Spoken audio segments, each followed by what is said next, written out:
Hello, everyone. Welcome to Hi. our webinar. My name is Ashley Lomolino. I am Anna Clavel. And we also have Dr. Eric Pearl and Jillian Fleer here with us today. We wanted to create this webinar, Energy Healing, Fact or Fiction, because energy healing is a topic that's really picking up today, and I think a lot of people are really curious about it. There's a lot of different types of energy healing out there. There's crystal healing, shamanism, Reiki, all these different interesting types, and there's so much information out there for people to learn from.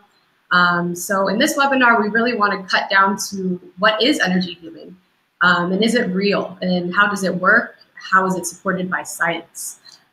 Yep.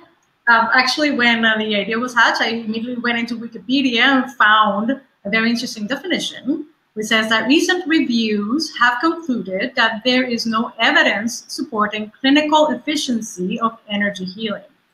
The theoretical basis of healing has been criticized as implausible research and reviews supportive of energy medicine, and they have been faulted for containing methodological flaws and selection bias, while positive therapeutic results have been dismissed as resulting from known psychological mechanisms. That is a very long way of saying, no, Wikipedia does not believe in it. So because we read this, we decided that maybe it'd be interesting to take a poll right now to see how you guys feel about energy healing, whether it's fact or fiction. So you'll see now that there is going to be a few questions coming up on the screen. I'm going to read them out for you. The question is, what do you think? Is energy healing fact or fiction? And choose one. Number one, fact. I've experienced it. It makes sense from a scientific viewpoint. Number two, fiction is just another money-making scam. Number three, not sure, not enough info out there. Okay, guys, vote. Ooh. Look at that. It looks like we're getting people in. It looks like majority of the people do agree and believe that it is real. And then there's a little bit of people who are not sure and are maybe curious. So it's great that we're here. But look at that one on fiction. It says 0% of you believe that it might be a scam at all. That is very telling. Yeah. So as we get into the subject matter of today, whether it's fact or fiction, let's pose it this way. Is energy healing simply a mind game driven by the power of suggestion, driven by an energy placebo? What do we think? Well, let's go ahead and bring in Dr. Eric Pearl and Jillian Fleer here. They travel the world teaching a type of energy healing called reconnective healing. And Dr. Pearl has been featured on the Dr. Oz Show, the New York Times, and CNN. And Jillian Fleer is our co-instructor. And so I'm going to go ahead and show them. Say hi, guys. Hi. Hey, everyone. What are you up to? We have a lot of people. Absolutely. Yeah. So I know this is deeply a deeply intriguing question, and it's very topical. And I would like to just jump in by asking you something. How do we define energy healing? How is it, how one differs from the other? Let's start there. You know, I like that thought, but something came to mind when you were speaking earlier that I want to address. You know, there is a very limited perspective held by a certain segment of the population that says if science can't prove it, it doesn't exist. And they tend to forget that everything that exists before science is able to find it. Everything that exists before science is able to discover it. Otherwise, science would have nothing to discover. We have to bear that in mind. So when science hasn't proven something, it can mean several things. It can mean that science hasn't been able to discover it, hasn't been able to find it, hasn't had the equipment for it, hasn't had the design analysis for it as of yet, or the studies just haven't been set up properly. And sometimes it also means that scientific studies have discovered and proven things, but people who don't want to believe them don't believe the studies. Now, we have a lot of things in scientific studies that are seemingly contradictory, or at least confusing.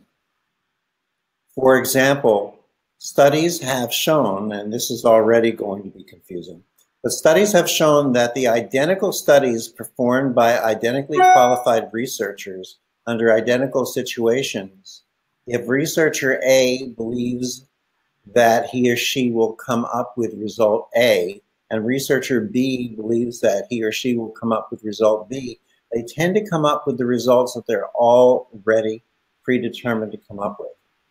So ultimately, when science hasn't proven something, it doesn't mean anything more than science hasn't proven it. What is energy healing? What is healing? What is reconnective healing?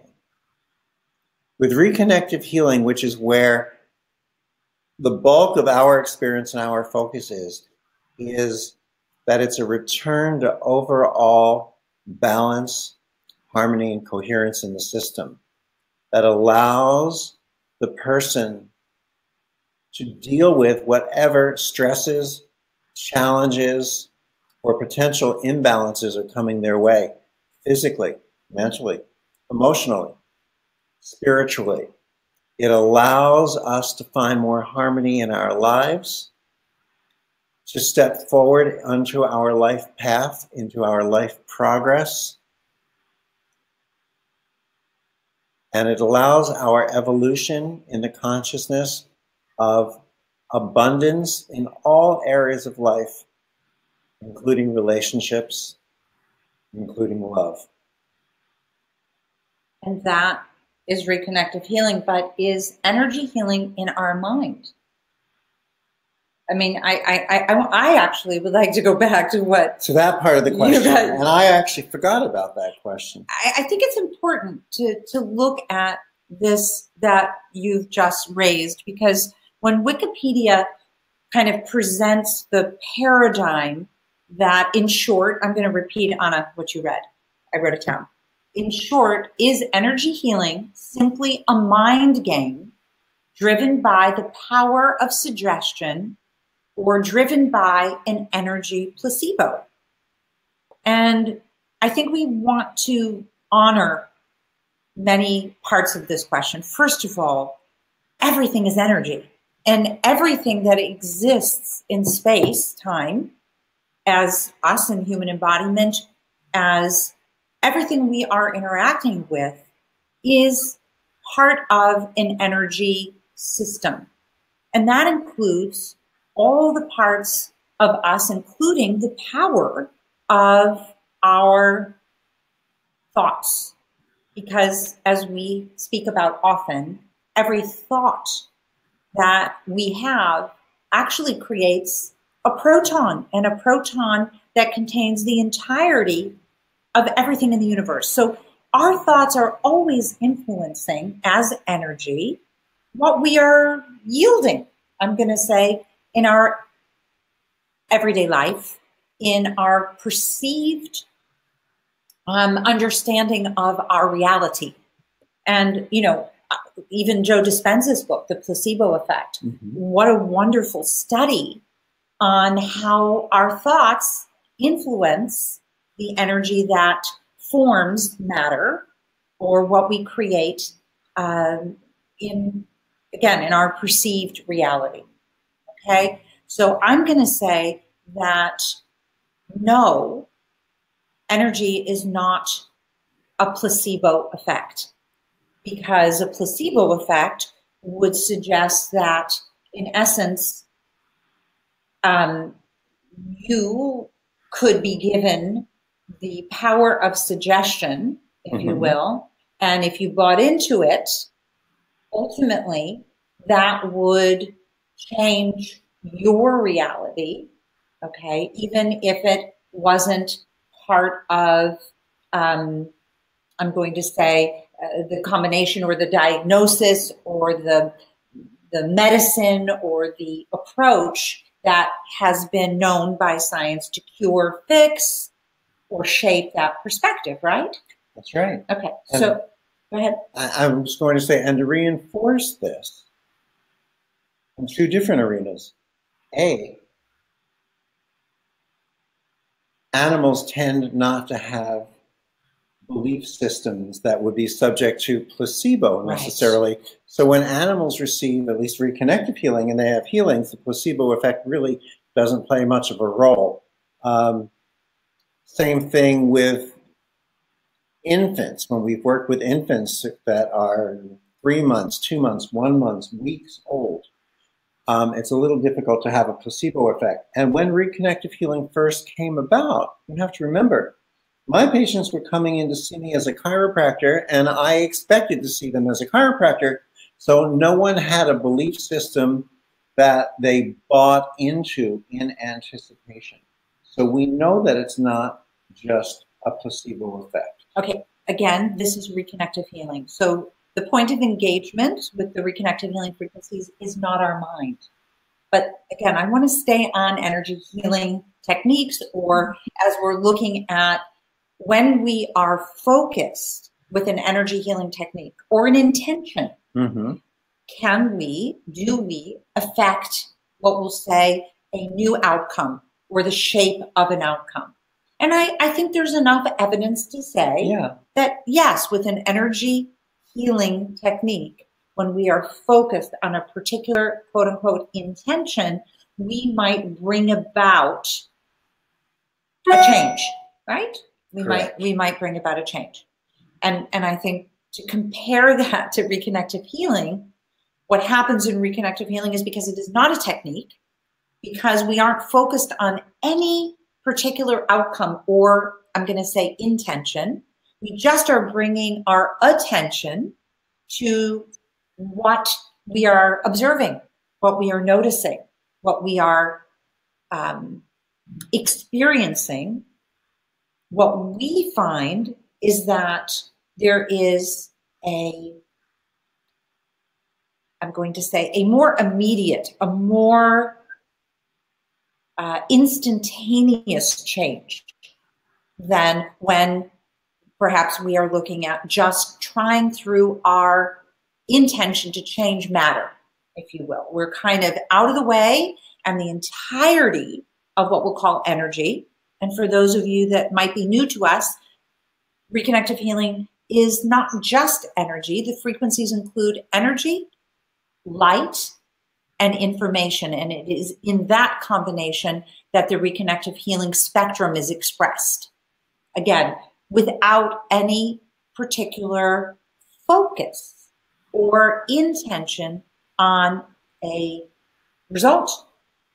Correct. So reconnective healing is not a technique. So the answer is a little bit different. Our techniques are a little more subject to beliefs and buying into them and being open and mind over matter. Reconnective healing seems to work in spite of whether we believe in it or not. We joke and we say reconnective healing works whether we believe in it or not, doesn't even care whether we believe in it. Which is important to consider, because what does it mean not to believe in something? And we'll say in this case, to believe in something. Let's start with not believing in energy and observing a change. That's right. What exactly does that? What exactly is that expressing? And I think, again, we're going to have a lot of time to look at reconnective healing, but I think it's important to look at, is energy healing, is energy medicine fact or fiction? I mean, this is really the topic here. So I, listening to what you're saying, I'm curious. We're talking about belief being part of the techniques that we see traditionally in energy healing, and we've heard a little bit about how reconnective healing differs from that. Let me ask you things like that may be more, that may be better known, like faith healing or Qigong, Reiki. what are the characteristics of these within the energy healing environment? How is there differentiation between them? Are they valid, the validity of them? How do they work? Of course, they're very valid. Absolutely. They work very well. They are a part of what I like to speak of as integrity. They're a part of the integrity of the healthcare system. They are, you know how I think of integrity sometimes? Think of, what if you have a beautiful coat and it's made of amazing fibers, and the fibers are all phenomenally different colors, comprised of purples and golds and coppers and yellows and greens and blues and silvers, and all of these fibers maintain the integrity of this exquisite coat.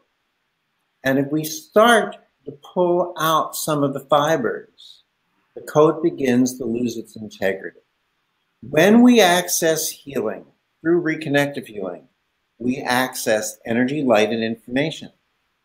The field of energy contains all of the fibers of the Reiki and the Qigong and the other energy healing techniques that we know of today. And these fibers, if we were to remove the Reiki or the Qigong or the Jinshin or the Jorei or the other technique, we would lose its integrity.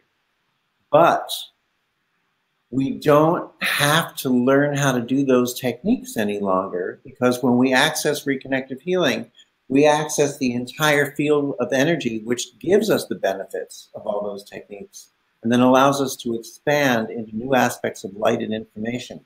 So we gain not only the individual fibers that give the coat the integrity, we gain the integrity of the coat, and we expand beyond the code of energy into a whole new, as a metaphor, we'll say, wardrobe.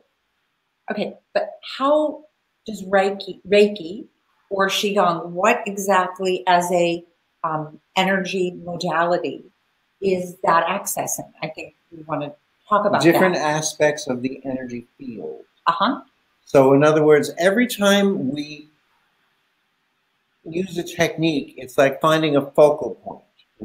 We focus in on this part of the energy, and we call that the Reiki energy. And then, as we know, there are like hundreds of different forms of Reiki. So we find different focal points for different Reiki energies. And then other people approach it through Qigong energies or Jinshin or Jorei energies. What we learn to do through reconnective healing is let go of the focal points. So we expand to include those focal points and more. Okay, so in short, the difference between those particular modalities that you're asking about to me would be that in Reiki and Qigong, we're focused on a very particular result, and we're summoning energy to that particular defined situation, and we're bringing to it a series of practices, be it patterns, movements, symbols, signs, in order to ignite the energy to be focused and sent directly to whatever the particular scenario may be. Is Oftentimes it's done that way. Okay. Oftentimes.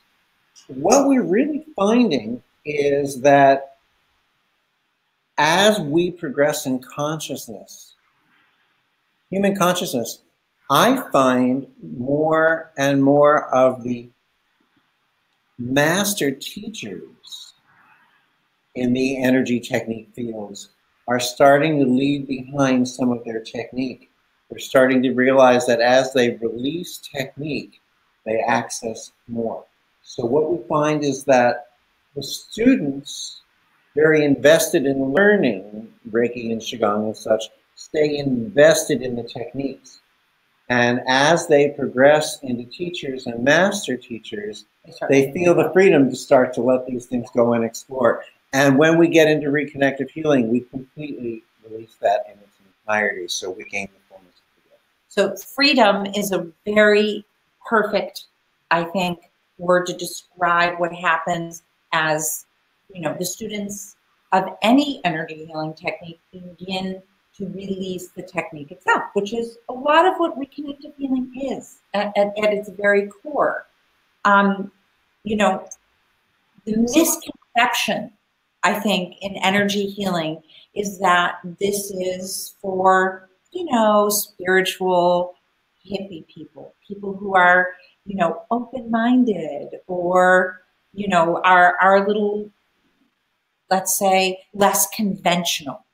And I'm excited about the fact that that's really changing. That is really starting to change.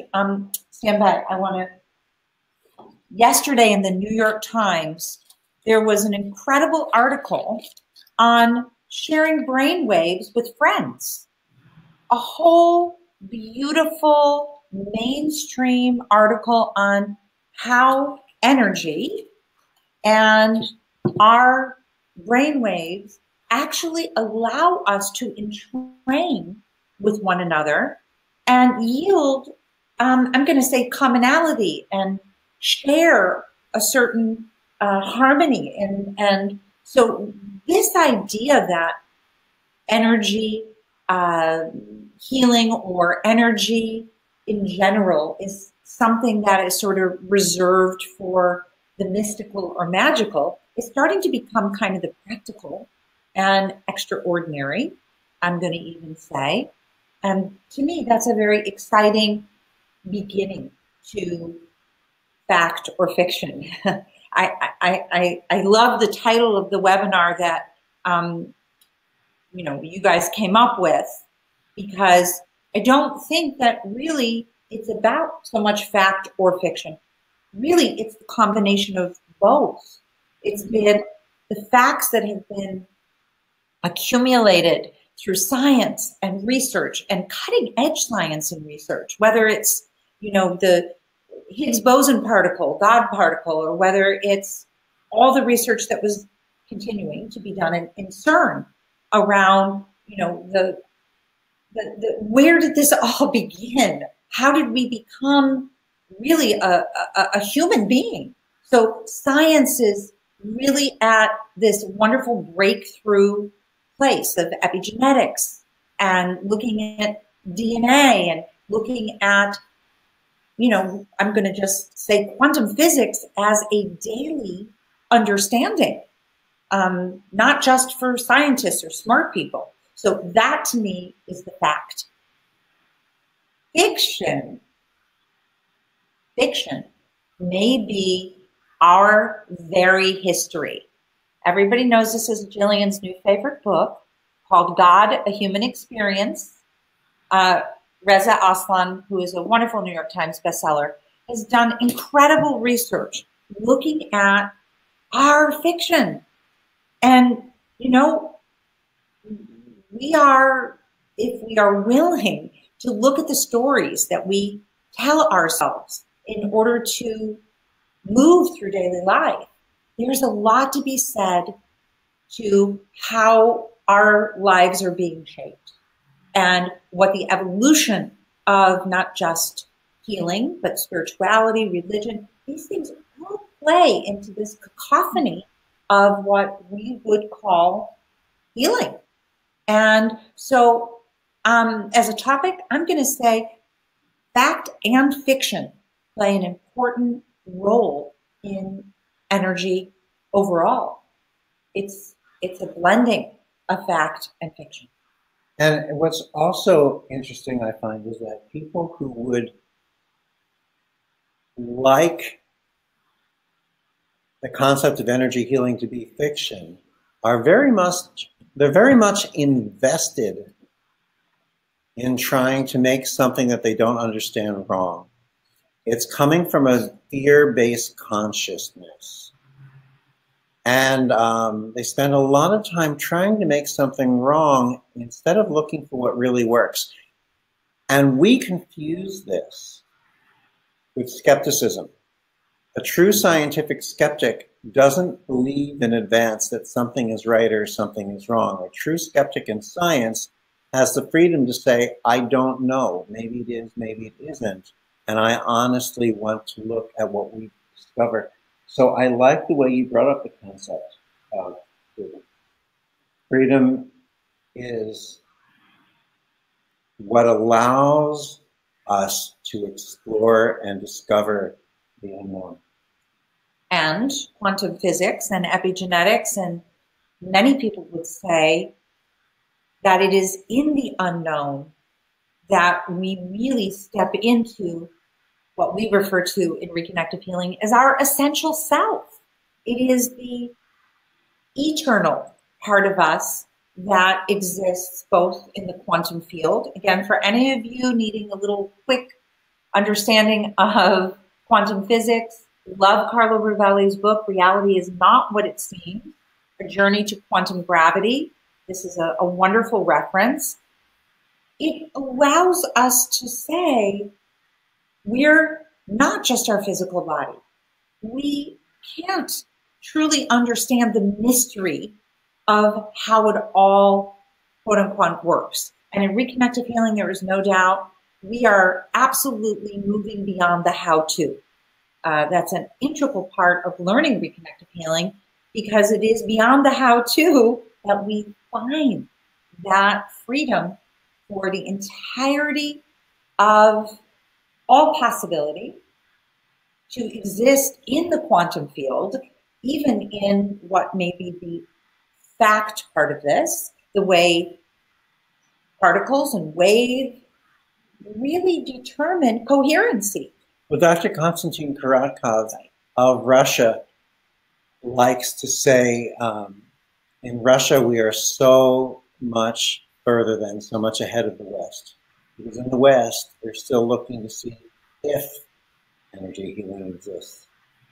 And in Russia, they're looking, they already know that it does, they're looking to discover how. As a matter of fact, Konstantin Karatkov compiled a book back about 10 years ago called Science Confirms Reconnective Healing. Available on Amazon for the curious-minded. And one other person, I wish we had a copy of the book to show you right now, but we really love in quantum physics, who also demonstrates how energy healing functions and works in many different ways, is Nassim Haramein. And I'll spell it for you. Nassim is spelled Nassim. I know there's a tendency to want to say Nassim, but he pronounces it Nassim. And the last name is Haramein, spelled Haramein. And what we love about Nassim's work, well, not just his work, but his presentation, is that he breaks quantum physics down into such easy, everyday conversation that even if we've understood the quantum physics in complex terms on complex levels before, suddenly it becomes much more clear and easy, like having a conversation with a friend. And I think that in this moment, it's important to be able to have both the fact and the fiction conversation. So that's why, you know, Nassim's Resonance Academy and this new wonderful film called A Connected Universe, these tools are tools to understanding, again, the question, what is energy healing? And so we really do encourage you to explore some of the philosophies there. There is then the next frontier. And I think, you know, we are always, we struggle a little bit with reconnective healing because healing is in the very name of the work that we teach, much less than even a year ago. We've been since February in 7 countries. We have had hundreds of people kind of looking at what is healing in their lives, what does it mean to them, and very few, almost none, boil it down to getting better from something, fixing something. There seems to be a consciousness looming at large that healing is really about, again, this return to balance, as Eric has always spoken on. It's a wonderful opportunity for us to look at our wholeness and love and all of these things that might have really been thought of as just other topics. They are now kind of falling under this umbrella of healing. And I know you two want to join us, and I want you to join us. But I want to add one last thing, which is when reconnective healing started, there was no expectation. And when we're talking about, well, you know what? I see that you have something to say. You start to say, and then I'll come back to my point. Just real quick, so we have a lot of questions coming through. We just want to let everybody know that we will get to them as time allows, so please keep them coming.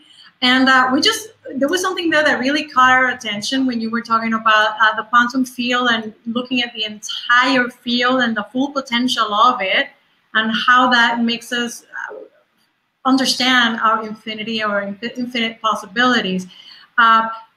As we research a little bit about the energy healing modalities, though, there is, it seems to us that there's a lot of the focusing that you speak of that may be going towards external objects, such as quartz or the position of a hand, or how is there's real merit in directing and focusing to an external something or a hand or a gesture? How does that work?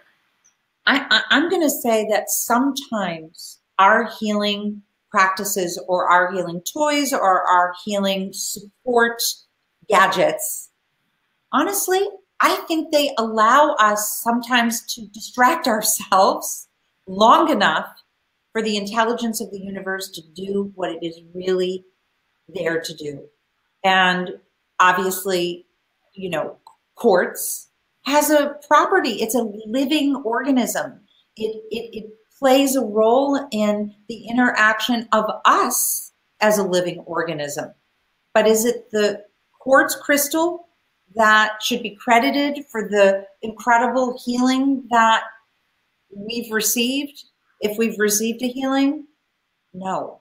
But I do think that there is an interesting paradox in what happens, and there's some interesting studies going on right now around this, of as we become engaged with what I'm going to say, a distraction, we've got all our attention looking at a particular gadget that's telling us what our electromagnetic field is or our coherence is. And meanwhile, what's happened is we've taken all of our attention off, you know, the worrying or the problem itself. We're kind of just looking at the object. And I think that our mind then in some ways gets out of the way a little bit and allows perhaps just the intelligence of the universe to do what it is there to do. You know, I've seen that with psychometry. Psychometry is the art of reading someone psychically through holding and playing with a piece of their jewelry, such as a ring. And often the psychometrist believes that the vibrations of the person are in the ring, when in reality, the repetitive movement stills the mind so much that the person is able to better tune into this field of information, the 0-point field of information, and access what comes along, because all of us really are able to tune into higher degrees of receptivity, perception, Yes. than we allow ourselves. And when we still our minds, we access this, and then we give our power away to the external. We say, oh, it was that ring or my ability to read the ring. And really what it was our willingness to still our minds to receive that information. I actually, can you read this? This is a Sure. wonderful, you know, just before we depart from this, Carlo Rovelli, again in this book, makes a very interesting statement that Eric's going to read because it's a little dark Small. And, it's and dark none of in my the room. contacts aren't allowing me to Okay. see. If in some cataclysm, all scientific knowledge were to be destroyed, and only one sentence passed on to the next generation of creatures, what statement would contain the most information in the fewest words? I believe it is the atomic hypothesis, or the atomic fact, whatever you wish to call it, that all things are made up of atoms, little particles that move around in perpetual motion, attracting each other when they are a little distance apart, but repelling upon being squeezed into one another. In that one sentence, you will see an enormous amount of information about the world if just a little imagination and thinking are applied. So in some ways, when we become so attached to the object doing the healing, whether that happens to be a healer or the object that's supposed to be the catalyst, or I'm going to say the conduit for the healing, it is the very laws in how atoms actually interrelate to repel. So I think we want to be really consistent with the understanding that we are just one vessel of information in embodiment moving through this entire universe. And it is the entirety of this universe that ultimately is interacting with us. And, you know, in reconnective healing, we spend a lot of our discussion time, our training time, really looking at what is that? What is the it?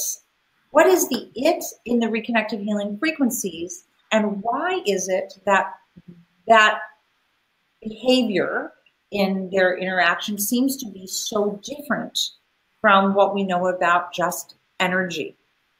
So, Ashley? Well, I just wanted to note really quick there, we are getting a lot of people who seem to be really new. And I just wanted to kind of paint a better picture for them of what reconnective healing really looks like. Like, do you have to have a session? Is it something physical that you do? Reconnective healing is a hands-free, quantum physics understood form of what a lot of people would think of as energy healing, what I would say is better described as a part of the field of energy healthcare today. And I'm using energy healthcare because a lot of people are still caught up in the older language of energy medicine. And really, medicine is one facet of healthcare, but it's not the other way around. It's not that there's energy medicine and energy healing or energy healthcare is one part of it. There's energy healthcare. Medicine is part of it. Chiropractic is part of it. Acupuncture is part of it. Reiki and Qigong is part of it.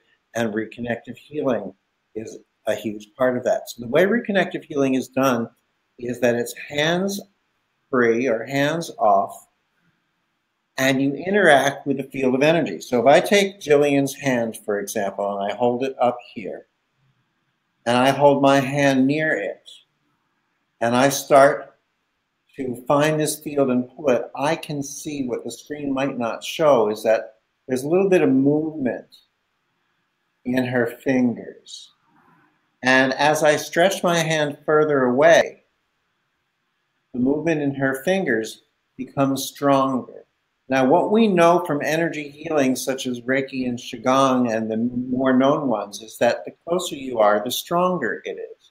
But with reconnective healing, as we expand, the field moves beyond energy into something far more comprehensive, what science today calls the reconnective healing spectrum, which is comprised of not just the subsets of energy, but energy, light, and information. And as that expands, we find stronger responses experienced both by the practitioner and by the recipient.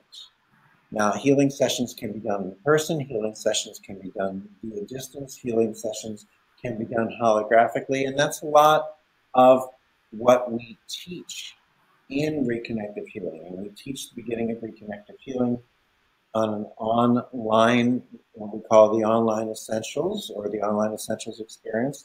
And then as you want to move further into it, we teach you live and in person in the live immersion training program. But I know that you said that right around this time you're going to take a poll. So let me open you up to that. Absolutely, and it's a great way to bridge it because you just mentioned Reiki, Qigong, and modalities. Let's go out there and ask how many of you and which of these energy healing modalities have you tried? And you can select as many as you want, okay? Number 1 is Reiki. Number 2 is Qigong. Number 3, spiritual healing. Number 4, crystals. Number 5, shaman. Number 6, other. Shamanism. Look at that. Look at that. It's very interesting. Keep voting, people. You can select as many as you want. That's it? Is it adapting? Is it moving? Yeah. So it looks like Reiki, other, reconnective healing, spiritual, a little bit of crystals. A little bit of shaman, a little bit of Qigong, fluctuates. Is that fluctuation because you don't remember what it was? Okay. Right. So just interesting to see all the different perspectives. And Yes. Yeah, I'd love to give a little perspective. Like, what energy? When we think of energy, if we just had to give it one small sentence, I'm going to say energy is all things in vibration and resonance, just to give a context to it. Light, in reconnective healing, or light might be thought of as the universe's way of transferring energy through space. And the information component might be the universe's language, if you will, to shape and form and hold everything together. And I think in this day and age, whatever energy healing technique you might be interacting with or learning, there is some element of energy, light, and information in it as a part of it. I think that reconnective healing and these frequencies have established themselves over the course of 2 decades now in such a way where, you know, you are a part of what we'll say a process coming in great scope. So it's encouraging. I'm just going to say it's encouraging to see that so many people on this call are dabbling in something energy related, if not reconnected healing. Right, and we know that there's light, and we know that there's information in this field. We know that we are expanding and accessing different levels of light and information in an expanded way as humanity grows and expands. As we every time we experience something new, one proton within one molecule within us grows and expands, and it shares with every other proton within us and every other proton ultimately in the planet. So our curiosity to experience, grow, and expand and move beyond where we've been is what the universe is depending upon for its continued expansion, your expansion. Okay, I have to just say that there was one question that came in that I love, which is, I feel great. Why should I do reconnective healing? Because it's not about how you feel, silly. No, I know you know that. But you know what I mean? It's a great question. Because it's about our evolution. Every one of us is evolving individually. And therefore, we are playing our role in the evolution of humanity and playing our role in the evolution of the universe. So healing is a word that makes it sound as if something had to be broken that then needs fixing. And in reality, healing is far more comprehensive. It is our life progress and our evolution, as we talked about in the very beginning of today's discussion. So again, fact or fiction. Have we voted on how many people think energy healing is fact or fiction? Yeah. Yes. In the beginning. Okay. Do it again. I mean, I'm just wondering if that's changing for people. Okay. Sure, let's see if that's 0%. That we had like a, actually 0%. It was like 0 for this fiction. Oh, so that's not going to change a lot. Okay. It's already. Oh, well, no, we had people sitting on the fence, and maybe they've changed their minds. So, Go ahead and throw it up then. okay. So you have a poll again. Go ahead and vote, please. Oh, that's like a. I'm just. It's adjusting. It's adjusting. We're watching. It's about the same, I'd say. It's about the same. Okay. So I think we should experiment right here if everybody wants to participate. And let's see, fact or fiction, if you can actually feel what we'll say is the reconnected healing frequencies. Eric, would you? Go ahead. No, I would love you to. Okay. So let's everybody just hold our hands up in this position and very, very slowly, as if you had a magnet in each palm. And we want you to look at the magnet in each palm. Slowly start to just, with one hand, make small circular motion. Doesn't matter which hand, but just make sure your fingers are firm. And as you make this small little circular motion,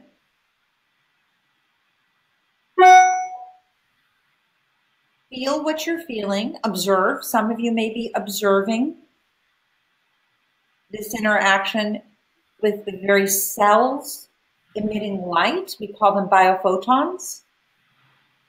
And now stretch out a little bit. Create a little distance between your two palms. And now take the other hand and make little circular motions and see if that feels different in any way. And once again, just observe and notice any sensations and stretch a little further. And you feel how it gets stronger for many of us as we pull further apart. The stronger, the more we pull the two magnetic poles from our right palm or left palm, the further away we pull them, the stronger we can feel them. And I really, Jillian, loved going through this with you because I know I'm usually the one talking to people through this. So is that what you might be noticing? Is this fact or fiction? Is something happening? See, with reconnective healing, you don't have to imagine anything. It's really very tangible. And from that standpoint, what I love is that it doesn't matter whether you believe in it or you don't believe in it, whether you have a preconceived understanding or training in another energy healing modality. It's quite distinctive. And so at this point, I would love to hear what some of the questions that people might be having overall just that are coming in. Do you want to share some of those? If anyone has questions, please go ahead and submit them in the chat box right now. In the meantime, we have Cecilia is helping us collate some that are coming in. And we have one from Prat Ramkilawon. I hope that I pronounced your last name correctly. Segue. Yes. And she says, or he says, sorry. Hi, Eric. Which is the most powerful part of the hand in the technique? Is it the palm, the thumb, or any of the fingers in particular, as I have been playing with this and I'm finding interesting things which may be unique to me? Please elaborate. Wonderful listening to you. Regards. You know what? Every aspect of not just your hand, but your body, your essence is equally powerful. It's what you tune into. So we teach in the beginning to tune into the palms because that's the easiest to feel it with. But we can also find that a lot of people in the beginning tend to feel it more clearly in their fingertips. So an exercise I would say is to hold your hands crisp and firm, palms open, so that you can really feel the sensation in your palms, whether you're feeling the air or your circulation or your nerves or anything else. Keep your muscles crisp and firm. Play with them just as I'm doing, back and forth, as we did a minute ago, as if there were two magnets attached, or as if there's a rubber band attached to the center of your left and your right palm. Pull and stretch the rubber band or the magnets for a moment and feel. Just feel. And then everyone do this. Ready? Watch me. Drop your hands like this. Let them hang. Oh, you look so cute, just like little bunny rabbits. Notice what you feel in your palms when they're loose. Pick them up crisp and firm. Notice what you feel. Let them hang loose. Notice what you feel. Now, how many of you feel more in your palms when they're crisp and firm? And you can give the answer in a poll if you want, if you're open to that. We can do that. Let's build one right now.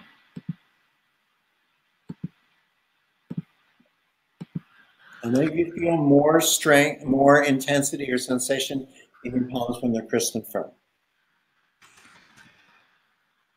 Versus when they're hang. Can you get a sense of that? Okay, poll coming up, people. Just a second. Okay. While you're answering that, I'm going to have another question for you. So, Ashley, you're going to give me feedback on that answer in a little bit? Yes. Okay. Now, imagine that your hands, you interrupt me when you get the feedback, Ashley. Sorry, go ahead. Okay. Now, imagine that your hands are hollow. Mm-hmm. Let your fingers hang again. And imagine that there's water filling the inside of your hands all the way up to your knuckles. Feel that water bounce. Mm. Feel the weight of the water bounce in your fingers. Now, pick your fingers up. Feel that water spill into your palms and splash them around in your palms. So your fingers are up. Feel the water splash in your palms. And let your fingers hang down. Feel the water weight in your fingertips. Pick up your fingers again so they spill, the water spills into your palms. And drop your fingers, let them spill into your fingertips. Notice how easily the sensation and awareness goes to your palms or whether it goes to your fingertips. It's not which area is more sensitive, it's where your attention goes. And you can find that you can bring your awareness to different areas of your body, and that's where things will heighten for you. And it looks like right now, crisp and firm is by far the most when people feel the frequencies more, as compared to hanging down. So. And there's a real anatomic reason for that.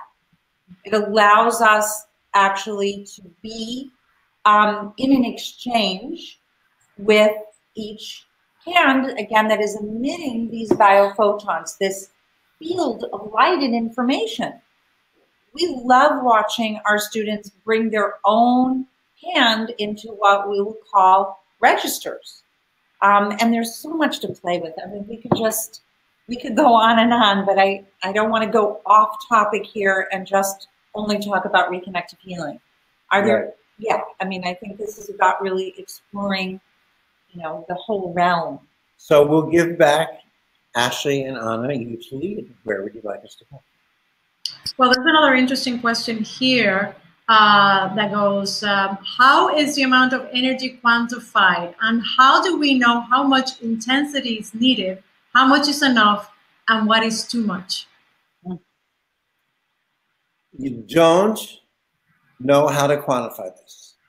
And there are people who will tell you that they do, and they're wrong.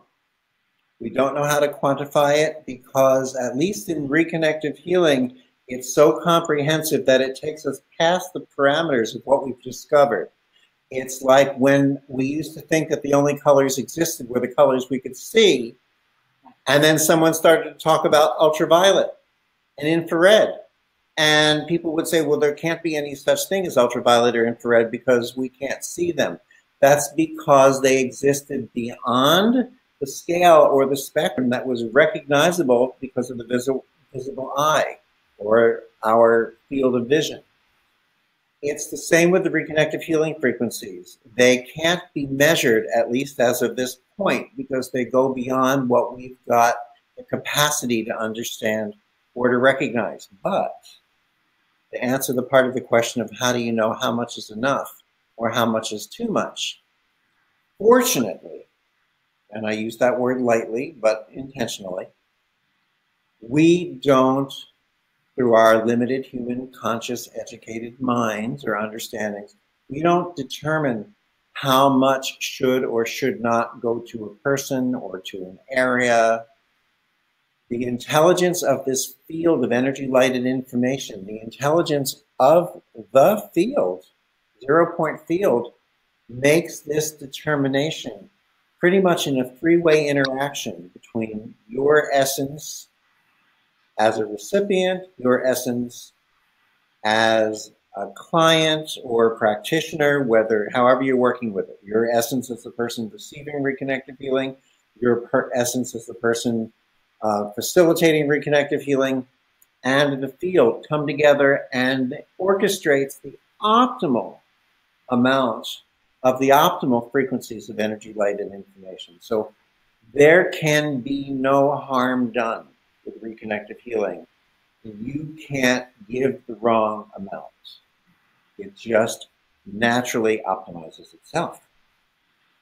Although there is a certain amount of fear in the very question itself. And, you know, one of the things we need to recognize is that, you know, our energy healing techniques have introduced a lot of rituals that at times are fear-based because they beg in the question of, is it too much? Is it not enough? Be careful you don't move any further than 3 inches off the body, or you can move as much as 3 inches off the body. Make sure you bring this percentage of the energies up from the heavens and this percentage, you know, or down from the earth. Make sure you move this in a clockwise direction, that in a counterclockwise direction. Breathe in to a count of 4, blow out to a count of 8, shake the negative energy off and away from you. Make sure you don't get any on you. Shake it off into salt water so it doesn't get out of the water and hurt anyone else. And while you're at it, spray yourself down with alcohol. And we wonder why there's so much fear in healing. Techniques and rituals, and especially protections, tend to breed fear, which is not necessarily a bad thing. It's what's brought us to the point that we're at today, where we're starting to recognize that we no longer need to live within fear. And it's given us what we have required, the permission we have required to free ourselves from the fears, from the protections. And this leads us back to what we were talking about earlier, with the more evolved master teachers in the energy healing techniques actually letting go of the techniques and the rituals themselves to access them. Are we ready to recognize that we're the recipe? We embody and contain the entirety of the recipe needed for every healing that we can conceive. And, you know, in reconnective healing, we often remind our students that they don't have to vibrate up into any particular space. The reconnective healing frequencies reach to us wherever we are. It doesn't require us to be well or sick, happy or sad. They're not interacting with us in that place or that point of engagement based on where we're vibrating. And they seek us. All we need to do is listen. Correct. All we need to do is listen. And as we're listening, allow our attention to be in what it is we're noticing and observing, not doing. And I think that's the key part. We don't do in reconnective healing. We become the healing itself. And even though we may use our hands or our eyes to observe and notice, to feel and to follow, this isn't the art of doing anything. It's listening and it's receiving And it's thought of as a doing until we explore it, and it's more of a being. Yeah. So just as a wonderful bridge, we have a question regarding interaction that we just had with feeling the frequencies here about, to somebody, it felt just like chi. So it's the way that they sensed it and felt it in themselves reminded them of the way chi felt. And I'm wondering, is it the same, or and how do they work differently? Well, you see, the trick is the word itself. For example, I love New York cheesecake. When I ask this question to people, how many people love New York cheesecake? A lot of hands go up in the air. And then I say, how many of you have ever gone to a restaurant, seen a New York cheesecake on the menu, ordered it, got something, but it wasn't New York cheesecake? And a lot of hands go up. We attribute chi to mean life force, fully comprehensive. The funny thing is in our healing techniques that use chi, such as Qigong, or use Ki, such as Reiki, or use prana, or other such things, we use the word very commonly for different aspects of the energy field, and that's the first thing we recognize. So when we play with reconnective healing, the first thing we recognize is what we're already familiar with. And they're already familiar with what you identify as chi or ki or something else. And there are more colors than we've seen, and I can't describe the color. You have to be able to see the color. So the first thing we want to do is interact with what feels like the chi or the ki to us. And then when we learn reconnective healing, we find that it expands into the infrared and the ultraviolet and the other colors. It expands into more, and we begin to discover that there's much more to the chi or the ki or the prana than we've understood it to be according to its label. So yes, the first thing is we feel that, which is actually interesting because it reminds me of a question that came up today, which was, when people experience energy healing prior to reconnective healing, and then after they've experienced reconnective healing, they go back and they experience energy healing again, do they experience the same thing? And no, they don't. After you experience reconnective healing, if you go back to have a form of Reiki or Qigong or something else that you've had prior, you find that you experience more there because you already know how to become more, and you're no longer satisfied with just the energy portion of the energy healing. So it's good that you've started to feel the energy healing again. That's your identifying factor in your chi or your ki. But you will discover that there is more. So very much more. And the more, maybe your very introduction to infinite freedom, a freedom that really allows you to know that you are enough exactly as you are, without anything added, without any external object or internal, I'm going to even say brain training or meditation. You really are abundantly enough to access the entirety of what this intelligence has in store for your evolution, for the accelerated evolution of your purpose. We're more than enough simply by virtue of having been born. And why we are here, part of that is for us to recognize that we are. Or at least part of why reconnective healing has placed itself into this moment in space-time for us to discover, is perhaps to learn that we are enough. Beautiful. think that that's a great place. We're up at an hour here now, so I think that that's a beautiful way to kind of wrap this up. And I just wanted to let everyone know that we are doing the live One Immersive experience, where you can first take our online course, which is included with the one, and then come and join us live and play in the frequencies and meet like-minded individuals.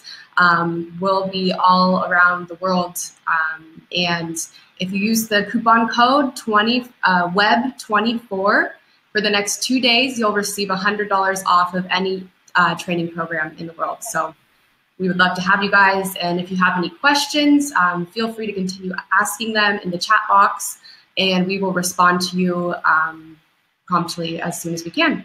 Are you going to print out codes somewhere? Because I wasn't sure. Did you say web, W-E-B?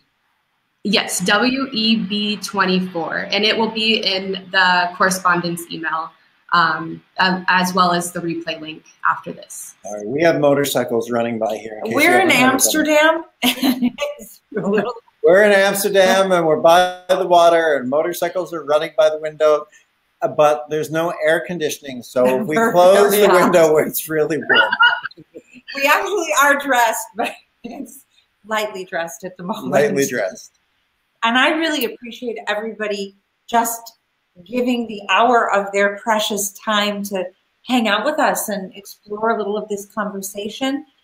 This is our first webinar like this, so we'd love to be able to do more of them, and I'd love to know maybe what some other topics or areas of interest might be for some of you out there. Yeah. So let us know. Let us know. Yeah. Go ahead and type that into the chat box, and we will hopefully be able to explore all the topics we can. Thank you, Anna, and thank you, Ashley, for really pulling this together. It's fun to hang out with you guys as well. Any thoughts on your end before we close? Any of your own glimmerings? I think that to me, for example, somebody who is still learning about all the energy healing techniques out there, it was very informative. And I thank you for tackling some of these a little bit more complicated questions. It was an eye-opener for me. What do you think? Yeah, I thought it was great. I love how we got to play. The more that I find that I play in the reconnective healing frequencies, the more that I learned about reconnective healing. So anytime we get to hang out and explore and play. It has a lot to do with learning how to play, huh? Yeah. Yes. Yeah. Cool. Thank you, everyone. Thank you so much. Take care. Thank you. We'll see you soon. Very soon. Bye-bye.